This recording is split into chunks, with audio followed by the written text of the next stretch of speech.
శత్రువును కూడా అభిమానంగా ఆదరించే గొప్ప వ్యక్తిత్వం ఉన్న నాయకుడు చింతమనేని ప్రభాకర్. దెందులూరులో వైసీపీకి జెండా మోయడానికి కూడా ఎవరూ లేని సమయంలో ఆ పార్టీని ఆదుకున్నాం. అందుకు ప్రతిఫలంగా ఎన్నో అవమానాలు పడ్డాం. దెందులూరులో అభివృద్ధి జరిగింది అంటే అది చింతమనేని వల్లే. అందుకు వైసీపీకి వీడ్కోలు పలికి దెందులూరు ఎన్డీఏ కూటమి అభ్యర్థి చింతమనేని ప్రభాకర్ నాయకత్వంలో టీడీపీలో చేరుతున్నాం. దెందులూరులోని భారీ మెజార్టీతోని చింతమనేని విజయం ఖాయం. దెందులూరులోని సీనియర్ వైసీపీ నాయకులు కీలక వ్యాఖ్యలు చేశారు. స్వార్థం లేకుండా ప్రజాక్షేత్రంలో ప్రజల యొక్క అవసరాల కోసం కొట్లాడే వ్యక్తులకి రాజకీయంగా ఏ పార్టీలో ఉన్నప్పటికీ కూడా ఆ గౌరవ మర్యాదలు ఉంటాయి.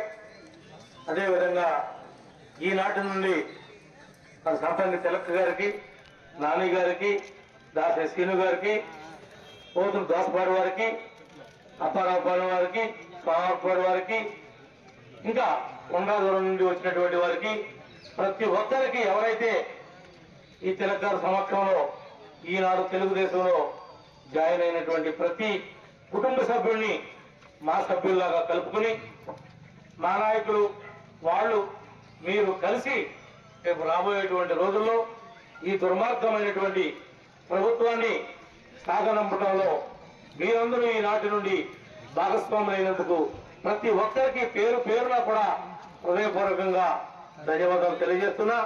ఏదైతే ఈ గ్రామాన్ని బాగు చేయాలి, ఈ వాడకట్టును